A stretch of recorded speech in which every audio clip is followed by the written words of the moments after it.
தற்போது ஆழ்வார் திருநேரி நம்மாழ்வார் வாழ்ந்த பூமியின் அருகில் இருக்கக்கூடிய ஒரு தபோவனம் தான் இதை சொல்லணும்.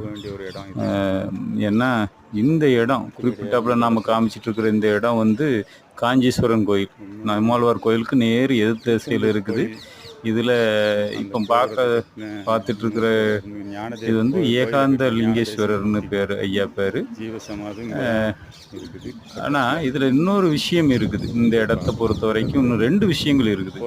ஒன்று, பெரியவங்க ஞான தேசிகமூர்த்தி சுவாமிகள் திருச்செந்தூர் கோயிலை கோபுரம் எழுந்தருள பண்ணவங்க.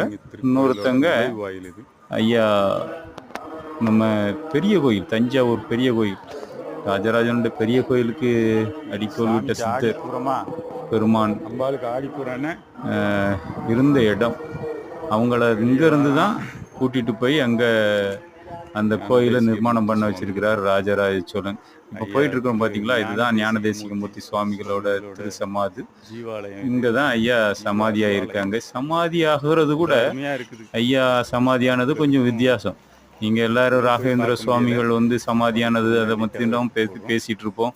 அங்கே அவ்வளோ பேர் போயிட்டு இருக்கிறாங்க. ஆனால் நம்ம ஊரில் நமக்கு பக்கத்தில் ஆழ்வார் திருநகரில் தூத்துக்குடி மாவட்டத்தில் ஆழ்வார் தோப்புங்கிற ஊரில் ஐயா சமாதியானது அவங்கள ஆதரிச்ச அந்த மக்கள், ஆழ்வார் தோப்பு மக்கள் ஆதரிச்சிருக்கிறாங்க. அவங்கள வந்து இவங்க வந்து மந்திர ஜபம் பண்ணிட்டு இருக்கும்போது, ஜபமாலை எப்போ நான் வந்து கையில் இருக்கிற ஜபமாலை இது பண்ணி முடியுதோ அந்த டைமில் என்னோட இது ஆத்மா அந்த இதில் ஜீவ ஒடுக்கம் பெறுவேன். அந்த டைமில் என் மேலே அந்த கல்லை வச்சு மூடிடுங்க அந்த சமாதியை அப்படின்னு சொல்லி அதுக்கப்புறம் சமாதியான இருக்காங்க. அருமையாவில் ஆற்றல் களம் உள்ள இடம். இந்த ரோட்டு மேலே ஆழ்வார் தோப்புலேருந்து சிறுவைகுண்டம் போகிற ரோட்டு மேலே நேரடியாக இருக்கிறாங்க. அவ்வளோ அருமையாக இருக்கிறாங்க பெரியவங்க. நமக்கு பக்கத்தில் பெரியவங்களை வந்து வணங்கிட்டு போகிறவங்களுக்கு ஒரு குறைவு கிடையாது. முருக பக்தர்கள் வராங்க. ஐயாவோட குரு பூஜை நாள்ல ஒரு குரு பூஜையை நடத்தி இன்னும் நல்லா சிறப்பா பண்ணாங்கன்னா ரொம்ப நல்லா. அவங்களோட மந்திர ஜபம் முடிஞ்ச உடனே கருத்தா இருந்தது. ஏன்னா ஆற்றல் களம்ங்கிறது பெரியவங்க கிட்ட எப்பவுமே இருந்துட்டு இருக்கும். அதுலயும் சில பெரியவங்க வந்து நாம போகும்போது தீட்சை வாங்கின சிலருக்கு தரும்போது, மாணவர்களுக்கு தரும்போது, சீடர்கள் அதே மாதிரி அது ஒரு பெரிய விஷயங்களா மாற ஆரம்பிக்குது.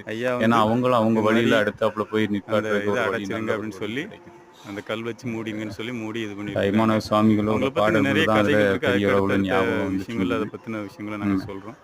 ஆனால் ரொம்ப ஆற்றல் களமாக உள்ள இடமா இருக்குது, அருமையாக இருக்குது. அதே போக கீழே பார்த்தீங்கன்னா ஒரு மாந்தோப்பு இருக்குது, அங்கேயும் ஒரு ஜீவ சமாதியோட ஒரு இது தெரியுது.